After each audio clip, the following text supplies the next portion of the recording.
Well, welcome to Focus Today. Got a very interesting guest with us today who does really an incredible work. Ed Boyer's with us today. He's the founder and president and CEO of Mercy Medical Airlift, which last week celebrated its 100,000th mission. Boy, that's a lot. Ed, nice to have you with us today. Thank you. Glad to be here. Oh, fascinating story. Tell us about, first of all, what is Mercy Medical Airlift? Well, it is a nonprofit 501c3.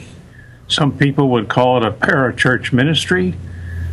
At any rate, our purpose and mission is to ensure that no needy patient is denied access to distant specialized medical care or medical evaluation, diagnosis, whatever, for lack of a means to undertake the travel to get where they need to be. There's far more long-distance travel required for specialized medical care than most people realize.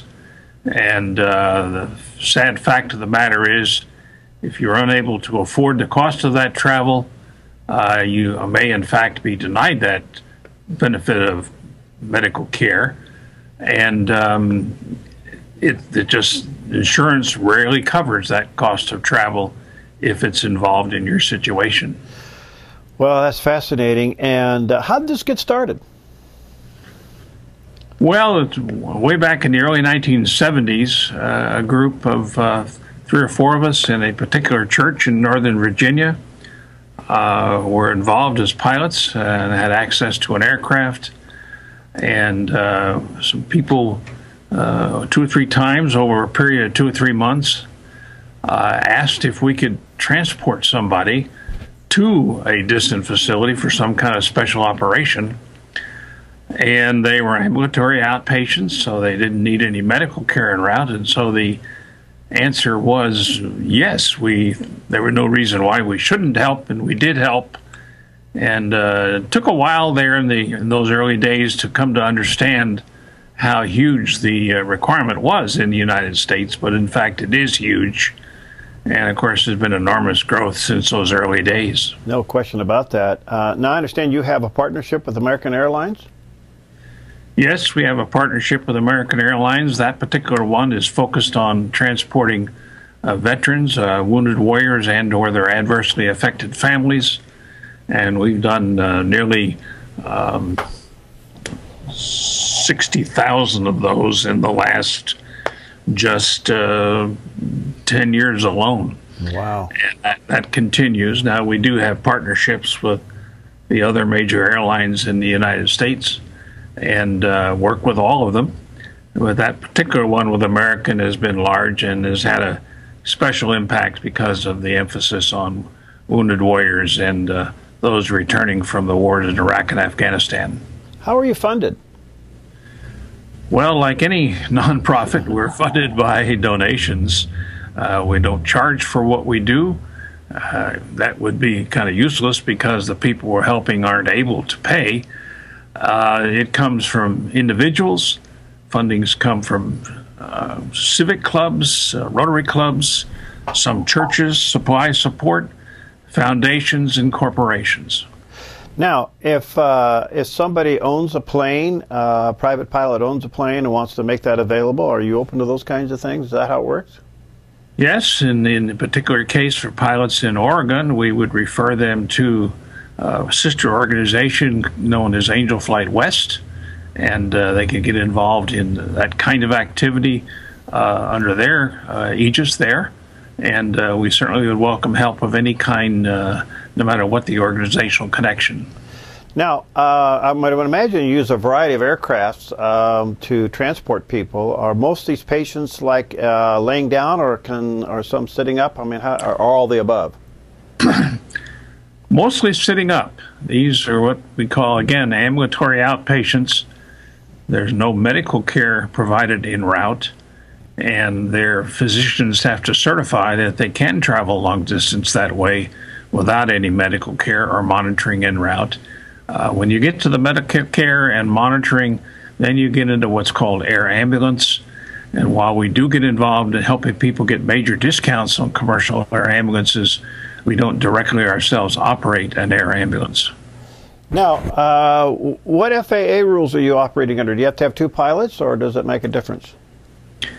Well, let me put it this way. I'm a pilot, so I'm just kind of curious how you're doing this. Okay. The most groups around the country operate under Part 91, right, as do our folks here.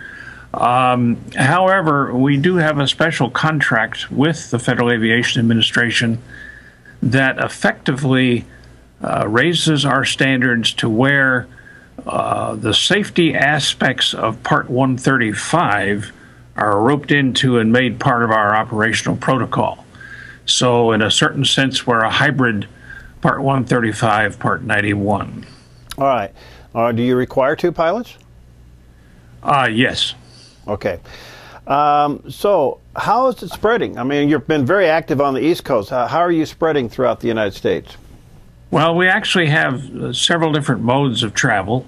The private aircraft mode is handled nationwide by a network of about 6 local or regional organizations referred to as Angel Flights, as the one I referenced, Angel Flight West, that handles the West Coast. The other larger mode of transport that we're involved with is through the airlines. We fly thousands of patients a year through donated airline miles that these folks, again, are going for specialized medical treatment. And then we operate ground transportation programs, provide gas cards for patients that have a way to drive but no money for gas. We provide bus tickets. We provide Amtrak tickets. Wow. There are all kinds of different ways that together results in today there's more than 1,000 patients transported in the United States per month. I did look it up this morning on the computer, and actually today in the U.S. we're transporting 55 patients involving 23 different states. That's just amazing. You must have some incredible stories of saved lives. Yes, that we do. Now, most things are a bit more routine, and we trust and pray that the results of the medical care they receive, because we were able to get them there, brings positive things into their life. But there are times when lives are saved. People flown across the country for one-of-a-kind operations only done one place, for example, or PTSD patients that are flown for special PTSD workup and treatments, prolonged treatments. There are plenty of lives being saved, but I have seen ads in various aviation magazines where even corporations are opening up empty seats in some of their corporate jets to transport. Do you kind of work with that or arrange that? No, we're not the ones that do that. That's our fine organization referred to as Corporate Angel Network. Right. They transport about 1,000 patients a year on empty seats in corporate aircraft. Now, the fact of the matter is, patient has to be going where the corporate aircraft is going. Right, right. No special flights are made just for the advantage of the patient. But that's a part of the total mosaic here in the United States. That's just wonderful. Well, listen, how can people get a hold of you and help you or become a part of what you do? Well, they can do that. We have what's called a National Patient Travel Helpline, and it receives just, it's ringing off the hook all the time. That number, which is a 24-hour-a-day number, is 800-296-1217. 800-296-1217. You have a website? Yes, the website is www.mercymedical, those 2 words all run together, mercymedical.org, O-R-G. Well, Edward, this is just really an incredible thing how the Lord has blessed you and moved this. What do you think's in the future? Where do you think this is going? What's happening right now, I think, is the trend of the future, and that is there is more and more of the long-distance transportation being done by ground means. General aviation is slowing down for a number of factors largely related to the economy. Available airline tickets have taken a dip here recently. Many of the airlines allow people to use their frequent flyer miles to get toasters and magazine subscriptions and so on, instead of, and not in lieu of, as it were, the opportunity to donate those miles, which they can do to help patients. And we have a special website just for that. It's www.angelsdonate frequent flyer miles, or ffmiles.org, and it tells folks what airline miles can be donated and how, and so on and so forth. Well, thank you for your time. This is absolutely fascinating, and blessings on what you do, and maybe some folks there in our area will get involved. I know quite a few pilots that have planes that probably would qualify under the combination of 135 and 91, so I guess the best thing they can do is get a hold of Angel Flight West and see how it can work out. That's correct. All right. Thank you, Edward. Blessings on you. Keep up the good work, my friend. Thank you. Appreciate the opportunity to talk. Thanks. All right. God bless. We'll be right back. Hi, I'm Paulina, and I work at theDove TV. Did you know that when you support theDove TV, you have a profound impact, not only in our community, but around the world?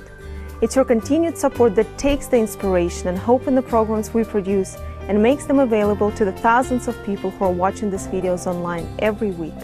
Help bring encouragement and hope to our valley and beyond by making a secure online donation today at our website, thedove.us.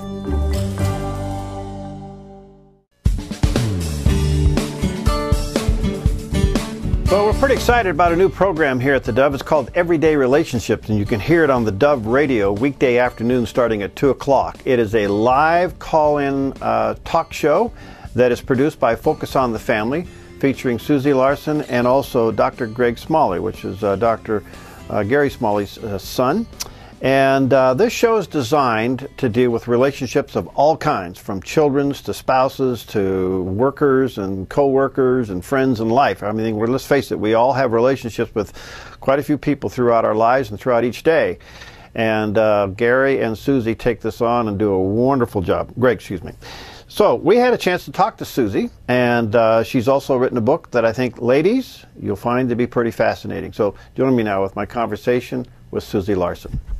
Well, I am so excited today to have somebody with us who's now a new host on the Dove Radio. Susie Larson's with us, and she's co-hosting a brand new program entitled Everyday Relationships with Dr. Greg Smalley. And you can hear it on the Dove Radio at 2 o'clock live in the afternoon, and it's a call-in show, and we've Skyped her in today to talk about it. Hi, Susie. How you doing? Hey, Perry. I'm doing great. How are you? Doing fine. First of all, congratulations on the program. We're delighted to be a part of your network, and how's it going? It's going well. You know, our goal is to enjoy life, to laugh a lot, but also to offer great biblical content.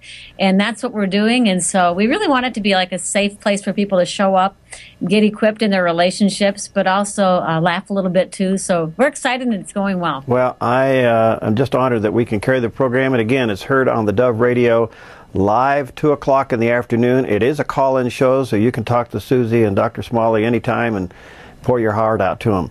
Susie's also authored a book called Your Beautiful Purpose, Discovering and Enjoying What God Can Do Through You. There's a picture of it there on the screen, and let me encourage you to check it out. It is put out by Bethany House, so you might want to look at it at Evangel, or check it out at Barnes & Noble or Amazon.com. Now, when you wrote this book, you kind of had women in mind. Now, we guys, we have purpose, don't we? So do, and I'm glad you asked. It's so funny. I've received a number of emails from men kind of covertly saying, okay, I don't want to say this out loud, but I cried through the book because it just wrecked them in a good way, where it's like it showed them I have to align my life with the purposes of God. And, you know, my speaking and writing audience is women. My radio audience, of course, is men and women. But yes, and so I am hearing from men who are saying, I'm getting a lot out of this, even though I know you aimed it for women. Well, you know, we know the scripture where God talks about he laid out in advance for something for you to do, that purpose. Yep. Is there a single purpose or multiple purposes for people? Boy, that's a great question. The way that I've really discovered it is it's multifaceted. The very first and foremost purpose for each of us as people of God is to walk intimately with Him. And from there, we do the next thing He tells us to. And then from there, we give him access to our story, our wounds, our fears, and our pain. And then if we dare, we ask him to do the impossible in and through us. And I think, Perry, that it looks different on all of us. Some have a real missional outward cause and purpose that God designed them for, but I don't think everybody does. My mentor, that woman spends 3 hours a day in the Word. She's a very hidden woman, but she influences a number of us who are influencers. And nobody will know about her, but heaven knows about her, and she's fulfilling her purpose. But what I will say is for all of us, our impact and our influence is to grow steadily as we walk intimately with God. How did you find yours? What led you to yours? You're obviously doing it. Yeah, I really feel like I am doing what I was meant to do, but it started, I honestly have to say, I think the enemy sees our potential before we ever do. And when I was a little girl, I was about 9 years old, grew up in a great family, big family. I was actually, I'm going to just tell you a very personal part of my story. I was in the laundry room getting a change of clothes. I had 3 big brothers and 3 sisters. My brothers had friends over, and my parents weren't home from work yet. And I was not in the mood to be chased by a BB gun and, the brother things that brothers do. And so I thought, I'm just going to get a change of clothes. I'm going into my bedroom. I'm going to shut my door, read a book till my mom gets home. And I'm digging in the dryer, and the door shut behind me. And it was a few of my brother's friends, and my brother wasn't around. We had a big house. It was kind of Grand Central Station. Within a few minutes of that time, those boys had me pinned on the floor, and you can imagine what happened. And it wrecked my life. And in that same year, about a year later, I was walking home from school and jumped by a different group of boys and beat up really bad. And so those 2 things marked my life, Perry, in a way that made me feel like you're not safe. You don't matter. I had multiple dreams of screaming and no sound coming out, almost like your voice doesn't matter. And honestly, I believed those lies in the depths of my soul. But I had some physical ability. I was an athlete. I could sing. I could do different things. So once I got into junior high and high school, I just became a performer, a striver to make up for that lost cause I believed myself to be. And long story short, in our early years of our marriage, married a wonderful, godly man, but our lives are just marked by crisis. Mostly me. I battled this disease. It was like I couldn't strive anymore. It's like God really, almost like when you hear about the shepherd when he breaks the sheep's leg so he can carry the sheep on his neck. I really feel like that's sort of what God allowed because I couldn't strive anymore. So I was laid out by this disease. And in that place is where God showed me this crack in my foundation that I'm not what I do. I'm someone God loves. And in the middle of that place, a woman called from our church and she said, I know you're going through all kinds of hard stuff right now.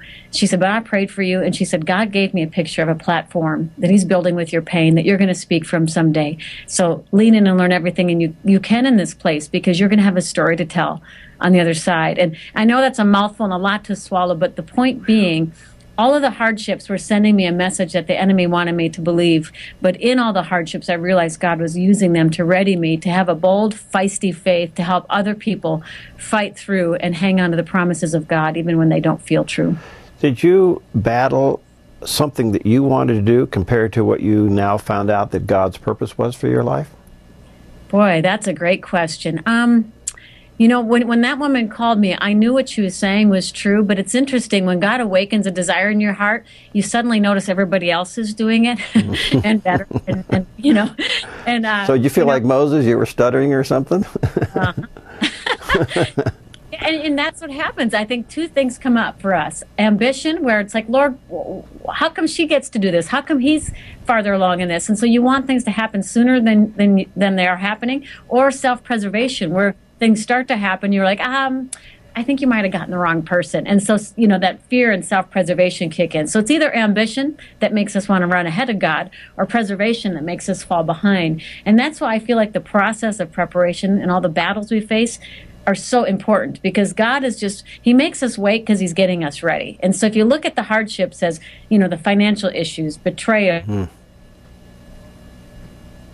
I could be living out my dream if I wasn't dealing with this. Those are the things that prepare us for where he wants us to stand. He wastes nothing, and he makes warriors out of us. I really believe that, where we start to learn to stand on his promises even when they don't feel true. Well, you're another living example of something I've said so often doing radio and television. That is, whatever God saves you from or brings you through, he usually turns you around and makes you a minister too. Wow, good. That's good. But in that process, when you realize, God's calling you to a kind of a platform ministry, how do you handle the comparison of what you do versus others who do it that seem to be more successful than you? Boy, you're just going right to the heart, aren't you? And all Can you ask me about closet organization or something? Well, I could ask fluff questions, but that didn't get anywhere. Exactly right. I much prefer the deep question. That is so good because, to tell you the truth, Perry, people compare me a lot to Beth Moore, and they mean it as a compliment, but that enemy has used it to just pull the rug out from underneath me because look at her. I mean, she's just, really, and there is no comparison. Her platform is massive, but what they see in the comparison is we're both blonde, we both like to laugh, we both used to teach aerobics, we both have some sexual trauma in our history, and we're both very passionate about God's Word. But from there, the comparisons sort of stop because of the level that God is using her and the way He's using her as a Bible teacher. I have to tell you that more than once has almost crippled me and made me feel like maybe I should do something else because I'm not a Beth Moore wannabe, but look what she's doing, and the constant comparison is hard for me. I want to just be me, but I really have learned that we each have a story to tell, as you said, and we each have a way to tell it. And so if we can all be messengers of healing, what helps me a lot is when Jesus said, pray for more workers, pray for more laborers. In other words, don't be threatened by the few because there's more work than workers. And so whenever that comparison comes up for me, and I hear it about every week, I pray a blessing on her because I can only imagine what her platform costs her to carry, But then I ask, Lord, show me my story and put people in my path that I can encourage because this isn't about her and me. This is about His kingdom coming and His will being done. Now, the subtitle of your book really says a lot, Discovering and Enjoying. It's interesting you'd put that word in there, what God can do through you. Elaborate on that for a few moments. Well, because I would say that God's will for you and for me, it's our best case scenario. And so part of His will matches the desires He's put in our heart. And so often you hear people say, I almost can't imagine that God would have me do something that I would actually love. Now, this isn't about a self-realization, like be all you can be and achieve every goal you can imagine. It's about walking intimately with God. But in that place, you're going to find that just like Jesus modeled for us, you're not too small for big things and you're not too big for small things. And in those high and low places, in those places where He calls you to stand that you never otherwise could, or those humble ways He calls you to serve, it is the greatest privilege of all because that's how our King modeled life. That the King of the universe washed the disciples' feet and He spoke a word and people were healed. And so when we start to walk with Him and really man's opinion starts to lose its power over us, where we say, I'm here for a purpose for such a time as this, and part of my call all of my call actually will really match who He made me to be. Suddenly it feels like, His yoke is easy, His burden is light, and this fits. And I would do what I do for free because I love it so much, and I know I'm called to encourage the troops and help people stand in the battle. And so when you start to walk in the purposes of God, you really do enjoy it. You do. And not to say you're not opposed, not to say that you don't have battles to fight, but they're winnable battles. And every single one of them, you come through stronger on the other side when you trust Him.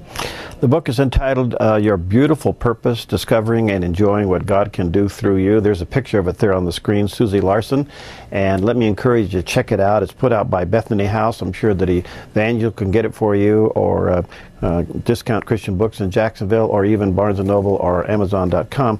And check it out. It's a powerful book. And again, the brand new program that Susie and Dr. Greg Smalley co-host on theDove at 2 o'clock in the afternoon. It is a live call-in program. And I love the levity in it because I just think we're just so cynical these days. Us Christians, we got a lower lip that's dragging on the floor. We got to pick it up and become a better billboard for the Lord, don't you think? Absolutely. That's our goal. In fact, you said before, there are shows that you listen to that maybe even they subscribe to your same belief system, but if when you're done listening, you're ticked off, it's not bearing the fruit that you want, right? And so we want to be encouraging, but we are going to laugh because we both love to laugh. That's wonderful. Susie, you're a delight. We'll have you back many more times. The best to you, and thank you for you and Greg doing what you're doing. We're delighted to carry your program, and let's get together soon again on TV, okay? Would love that. Glad to be part of your family, Perry. Thanks so much. God bless. Bless you. Well, there you go, and they do a great job. Hear it today, 2 o'clock on the Dove TV. Well, can God turn lemons into lemonade? Yep, big time. And we're going to talk to Don about that coming up in just a few moments. Hi, I'm Daniel and I work at the Dove TV. You know, compared to Portland, Seattle, and LA, Medford might be considered a small market, but at the Dove, we're excited about the opportunity to make a big impact right here in our community. And you help make that happen. Did you know that more than 90% of our income comes from people like you? You can help us now by making a secure online donation at our website, thedove.us, or by phoning 541-776-5368.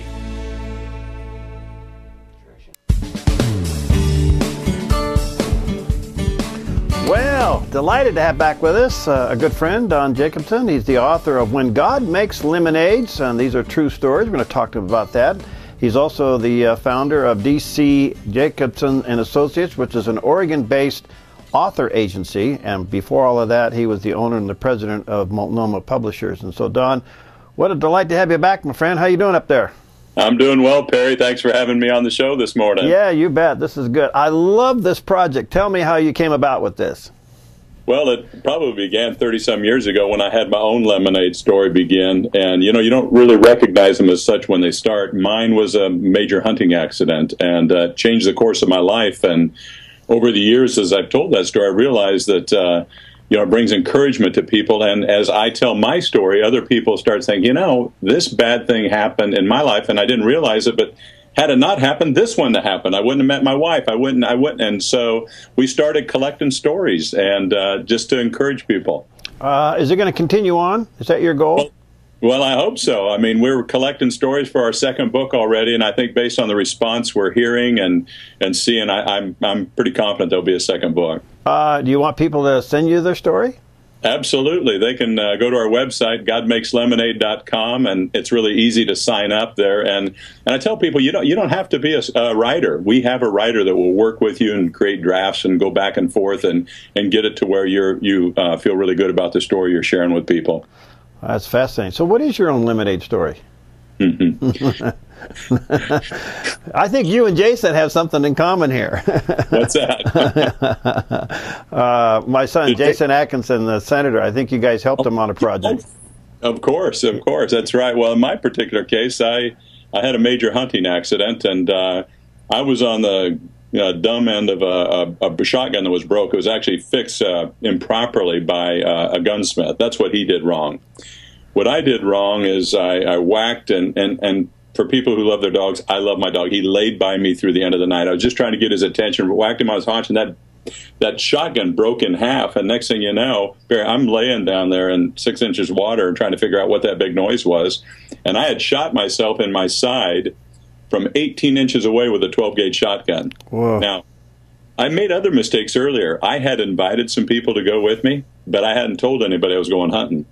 So Brenda was expecting me home that night for dinner. We had friends coming over, and true story, they were coming over to find out who shot JR on Dallas. That was the night. Oh, and boy. And I'd shot myself, and nobody knew where I was. And back, you don't start looking for a guy until 24 hours. And anyways, long story, the accident happened about 4 o'clock, and it wasn't until 11 o'clock her brother came home and said, "Hey, Don," and he asked me to go hunting, so now they at least had a half a clue where to look.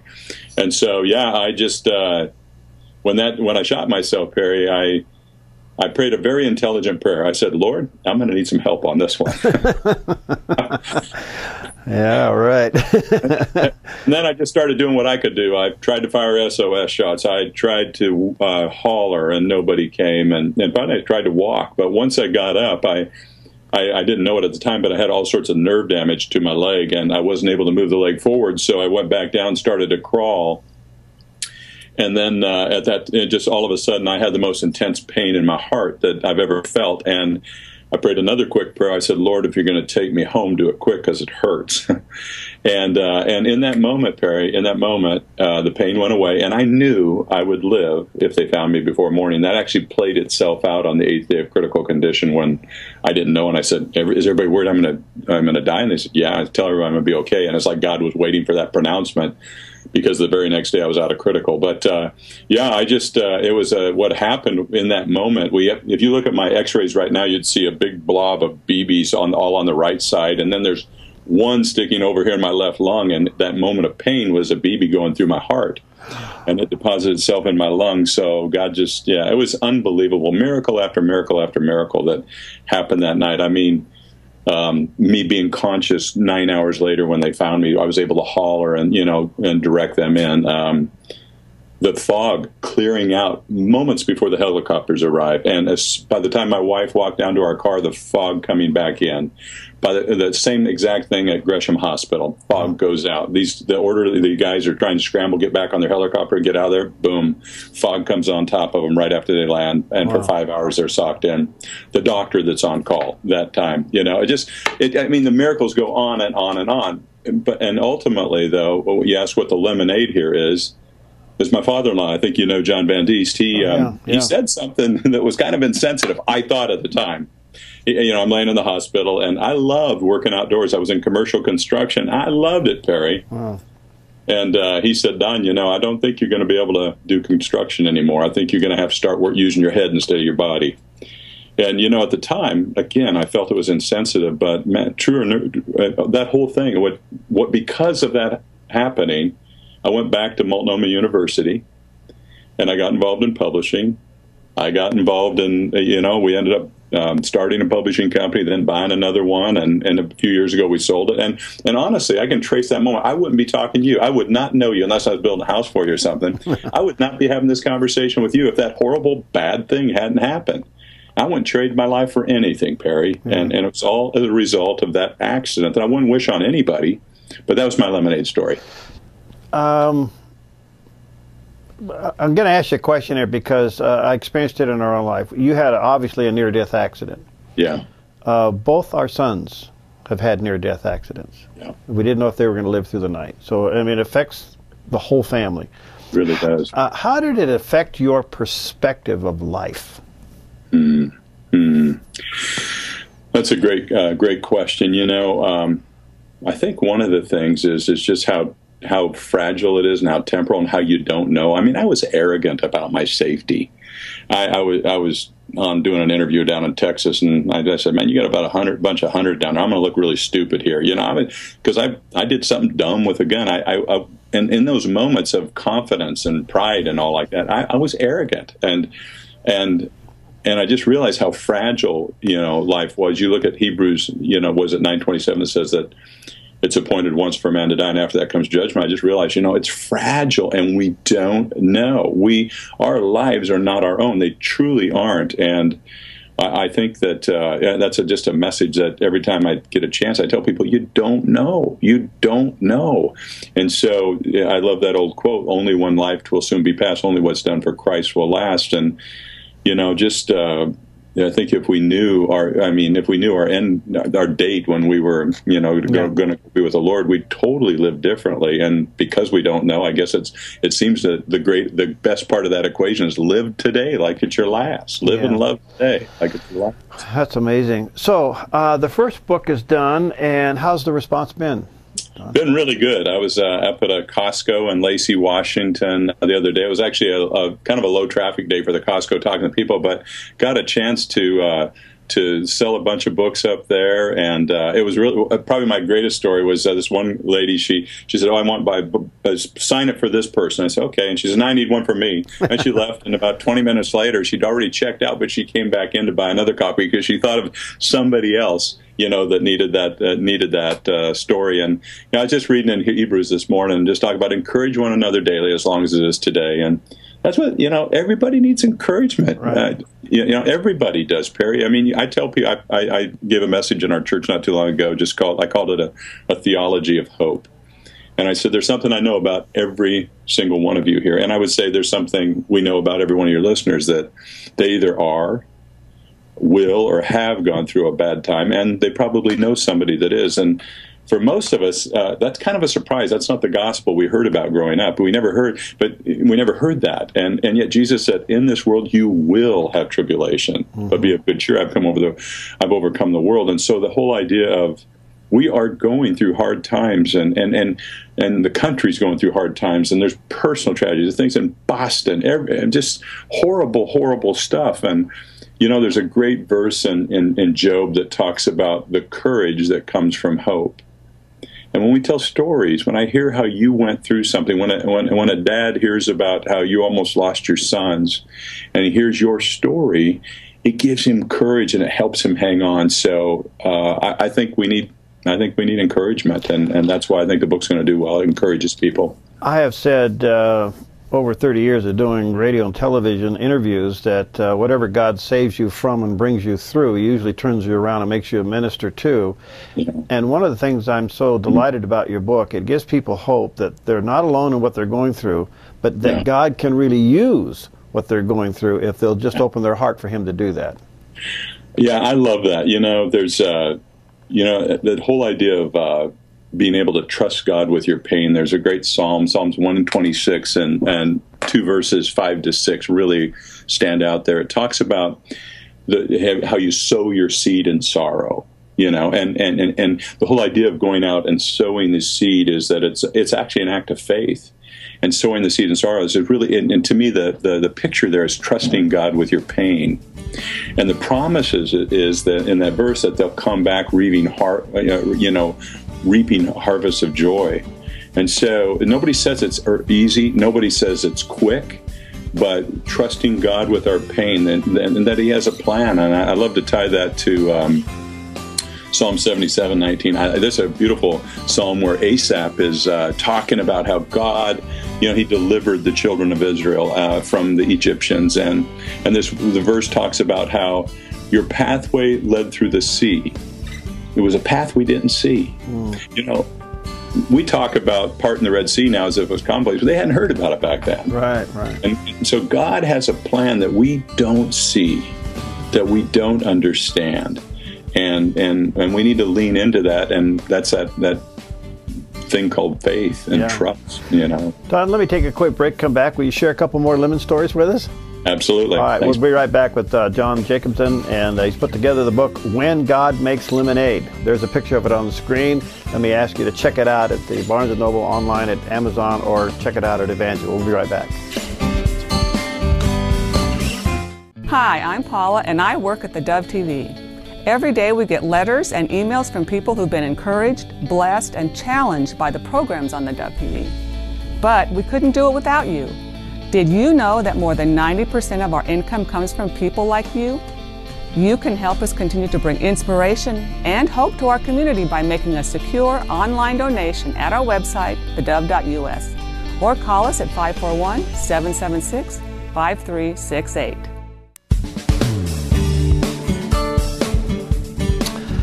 Don Jacobson's with us today, and he's the author of When God Makes Lemonade. And these are true stories and amazing stories and encouragement stories. And there's a picture of the book on the screen. Let me encourage you to check it out at one of the Christian bookstores, or online at Amazon or Barnes & Noble. This book is a book you're going to read and get strength from, and then you're going to pass it on. That's one of these books, and I'm just so delighted. And by the way, I guess Lemonade 2 is in the works, right, Don? That's right. We're gathering the stories now. All right. Hey, just before I continue on that, the other part of your work is that you're an author agency. How does that work? If I want to write a book, you can help me get it published.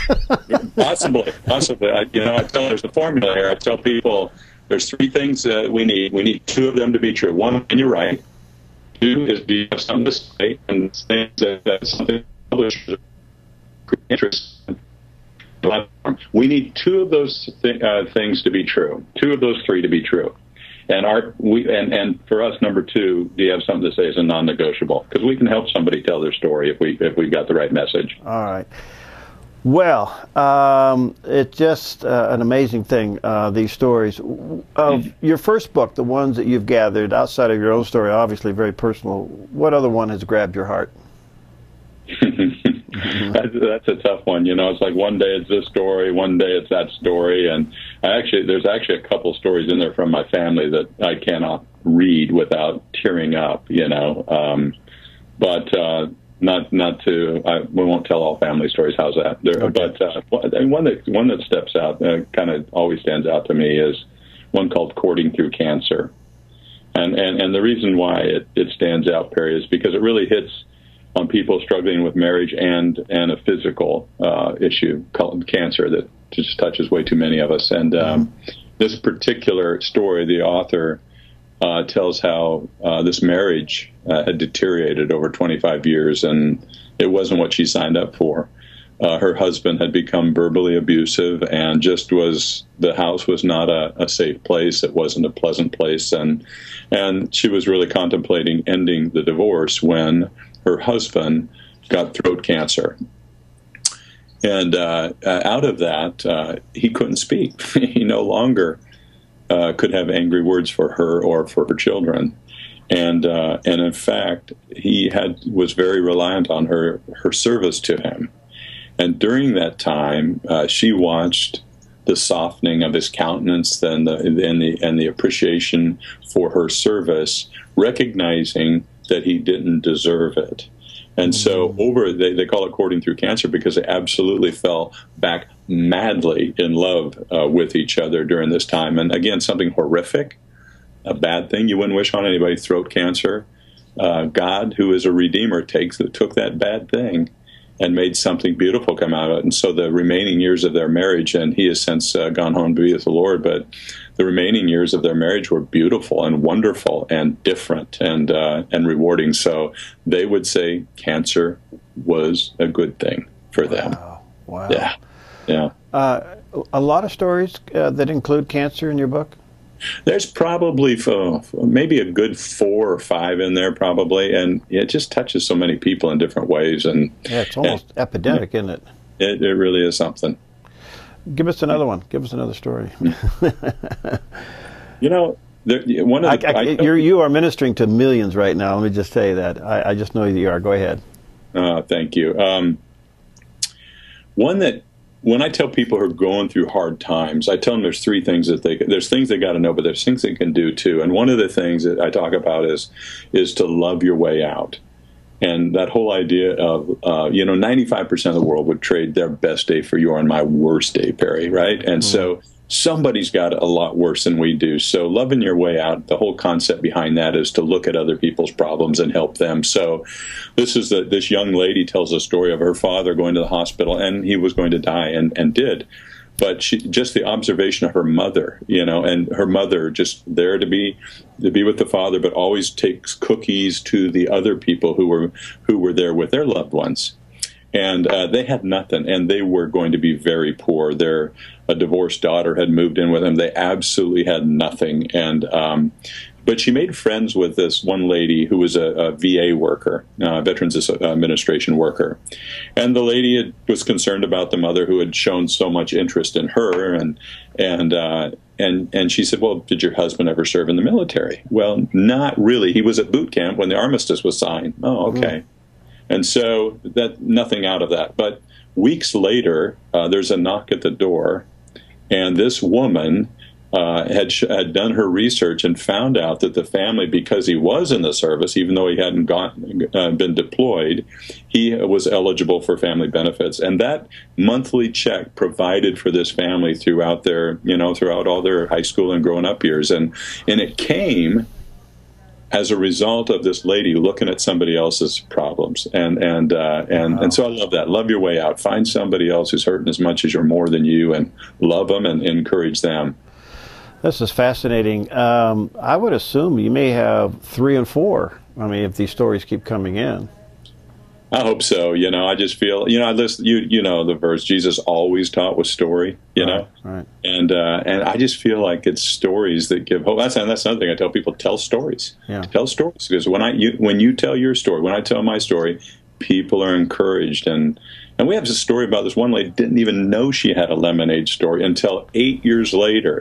Just a real quick one. She was a very storied UCLA gymnast and was really going for a 4th national title when she injured her foot. Yes, she injured her foot and couldn't compete, and lost lost upon her until 7 years later when she went back to be inducted into the UCLA Hall of Fame was the fact that the doctors had also discovered a fracture in her spine at that time. And it had been totally lost upon her. Wow. And had they not, and had she kept jumping, had the foot stayed okay, and had she quit jumping, she would absolutely, possibly, definitely be paralyzed and possibly dead.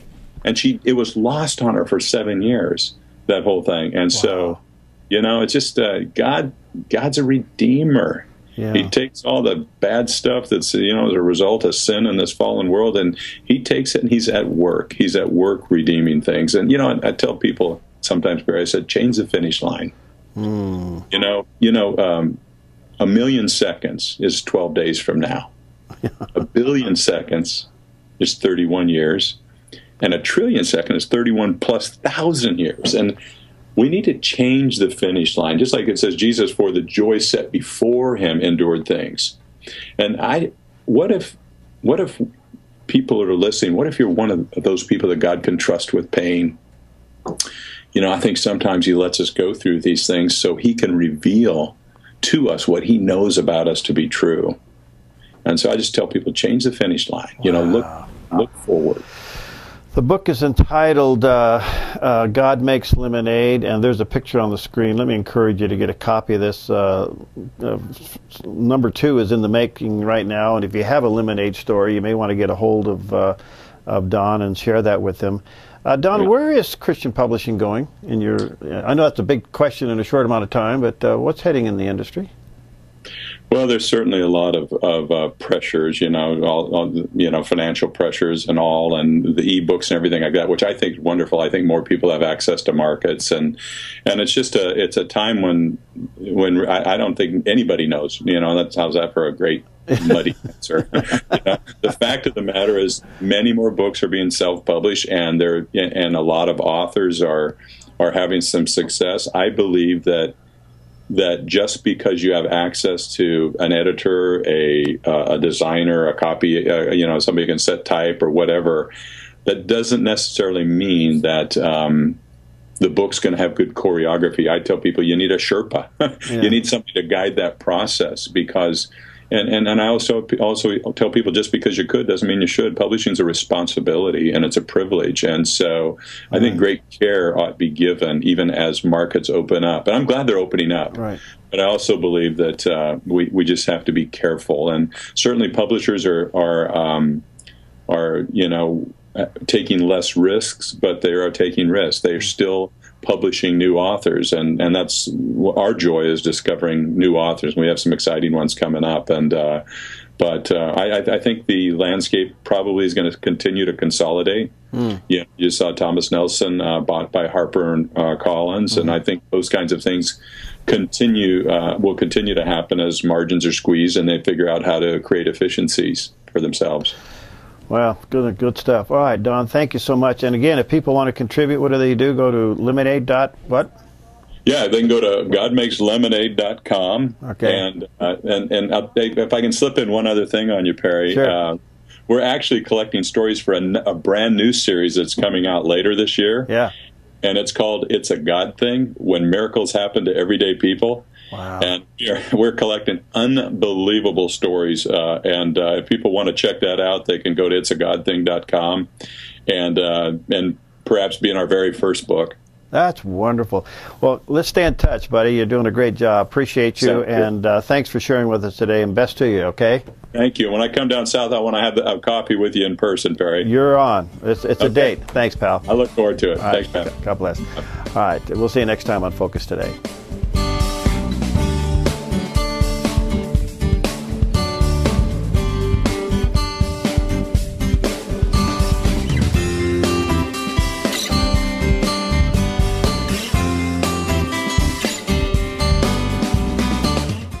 Hi, I'm Jim and I work at theDove TV.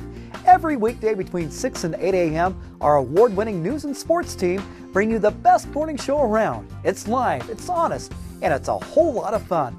And you help make it happen. Did you know that more than 90% of our income comes from people like you? You can help us continue to air local programs that share your voice by making a secure online donation at our website, thedove.us.